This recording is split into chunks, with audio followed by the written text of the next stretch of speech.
This week, international organizations, national governments, and civic groups are gathering in Seoul for Global Green Growth Week 2019 under the theme of Unlocking Renewable Energy Potential. The aim is to share expertise on how to accelerate the global energy transition, replacing fossil fuels like coal with a mix of clean and renewable energy sources like solar and wind power. For an in-depth look into how the overall energy transition is taking place, how much economic potential it has, and how it's being facilitated on the global level, Arirang News sat down with Mr. Francesco Lacamera, the Director General of the International Renewable Energy Agency. Thank you, Mr. Lacamera. Welcome to our program.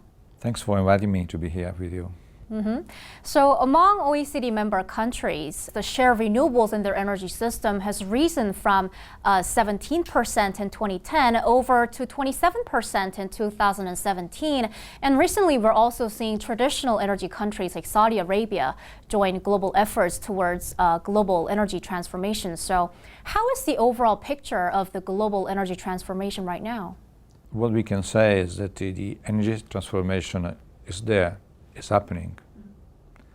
If we just consider that in the last 7-8 years, the new installed capacity of renewables energy is outpacing the traditional form of producing energy.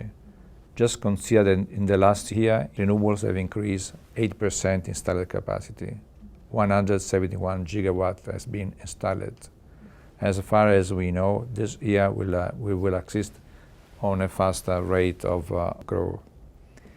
But the fact is that it's not rapid enough to be in line with the Paris Agreement goals.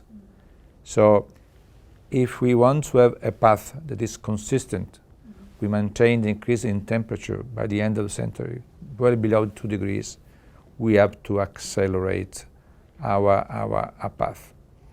Our estimate is that if we go for a rapid electrification of the system, the energy system, fueled by renewables, in 2050 we may succeed in obtaining a reduction of the 90% of the emission reduction that we need to stay in line with the Paris Agreement, if we also had the contribution of energy efficiency.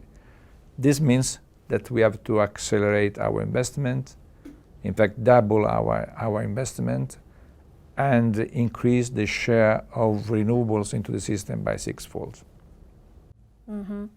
Well, before we go any further, I think we should actually talk about what exactly renewable energy is and why it is so necessary from the first place. Could you tell us why we need to achieve a transformation to renewable energy system? And what is your assessment on South Korea's use of renewable energy? We have to match the increasing demand of energy coming from the developing world, especially in Southeast Asia, in Africa, and in other parts of the world. And this has to match with the needs to decrease the emission, to avoid disruptive impacts. And the only solution that we have in hands are renewables. Concerning South Korea, I can say that South Korea has been always very supportive of the work of IRENA. They are setting their plan. They are still coal dependent for the 40% of the energy mix, but they are moving, this is my impression, in the right direction.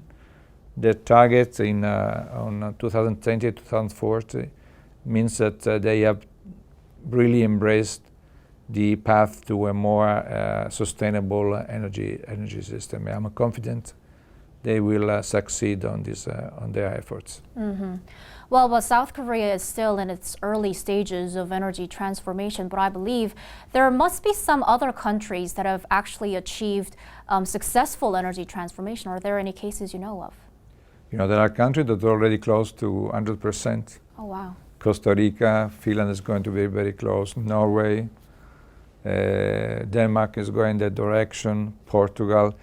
So it depends also. What we have to understand is that we cannot look at the future with the eyes of the past. The great revolution of renewables is that all country may have their own energy mix. So we'll be not all dependent on the traditional energy mix based on fossil fuel. All countries may have their different mix. Naturally, Finland will count on hydro, as Costa Rica, as Norway. That could be balancing and giving flexibility of the system. Other may have a different mix. Mm-hmm. Well, I've learned that nearly 95% of the world's electricity will come from renewable energy by the year 2050. And also, the global renewable energy market is growing at a rapid pace. So how much economic potential do you see in the market? Everything is going that direction. There is no doubt. The path to renewable energy is simply unstoppable. And what is good is the moving that direction is good for the environment, as we said. It's good for society, because we have to underline that renewables are not losing job, as has been said for a year. But at the opposite, renewables are adding new jobs. So renewables are good for society, and they can ensure a just transition. Lately, it's good for the economy, because it's more competitive than other form of energy production. And our estimate as IRENA is that it will bring to a heading of 2.5% of the GDP in 2050. Mm-hmm. So it's good for the environment, it's good for society, it's good for the economy. So speaking of jobs, according to a report by IRENA, in 2018, industry saw a rise of 11 million new jobs in the market thanks to global energy transformation. So could you tell us more about this? As what we were just saying, that the energy transformation is good also for society, just because it's adding positive jobs. Asia maintained the 60% of this share of new job created.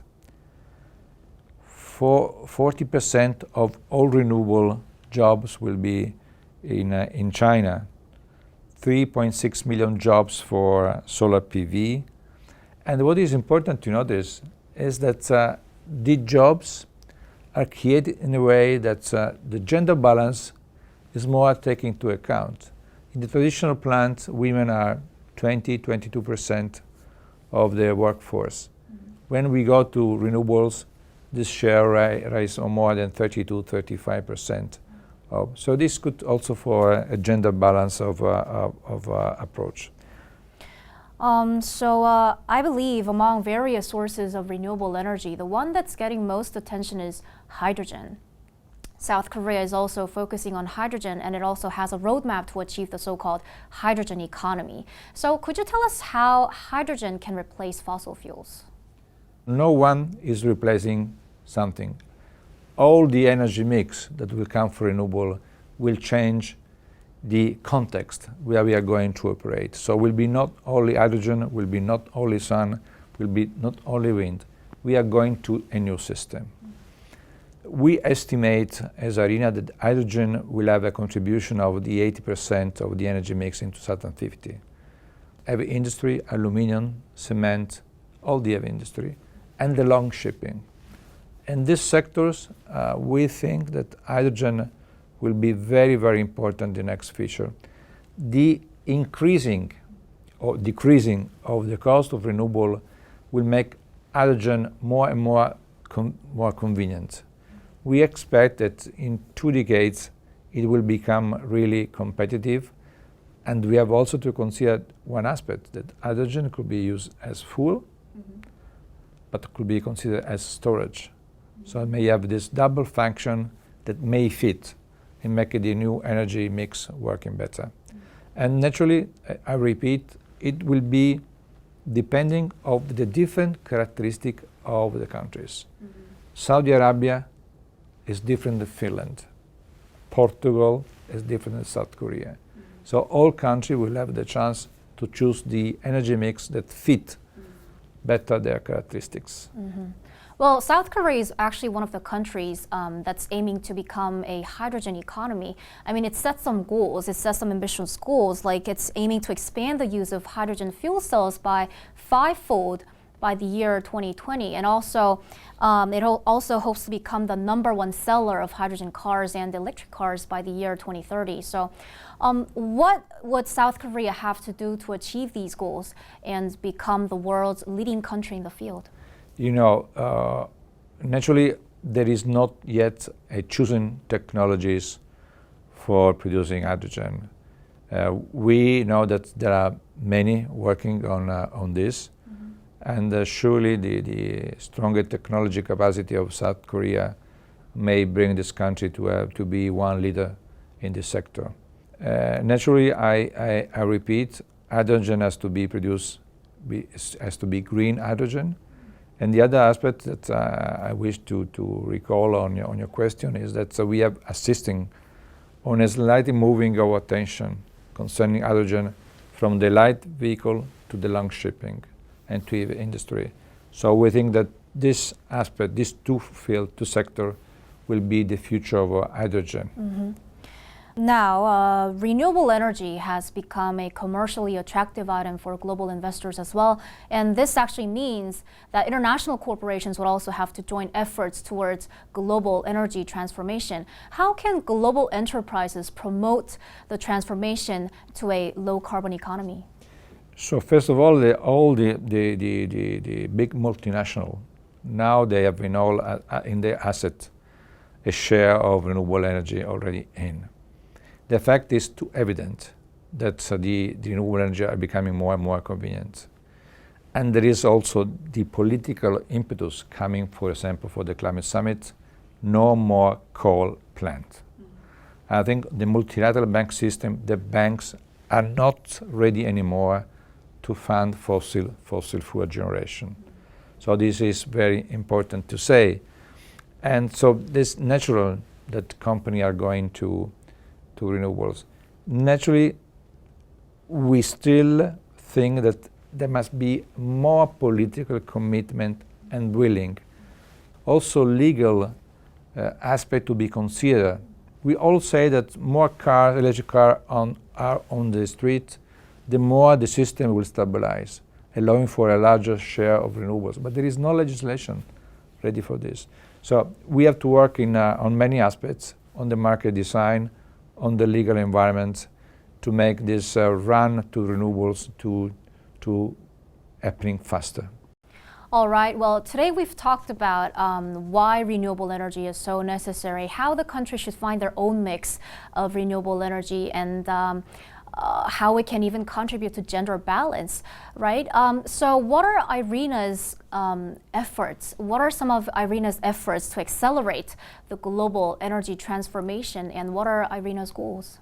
IRENA is trying to redirect its work to be more focused on sub-regional, regional level, because we think that interconnection and collaboration are essential to promote the rapid deployment of renewables.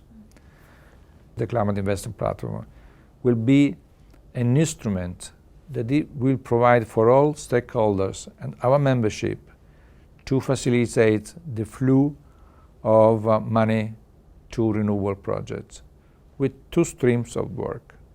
One, take profit of the analytical work of IRENA, put these ideas on the table, and making all the stakeholders, bank, private companies, pension funds, see where there is an interest on those ideas, and IRENA will be there to support and facilitate the work of our membership in the dialogue with all the stakeholders.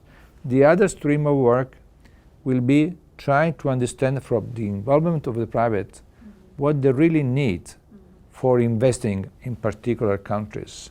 So what changes in the legal environment is necessary to de-risk the investment and make the money come. All right, so we'll definitely keeping eyes on how IRENA and the global society achieve the successful energy transformation to renewable energy system.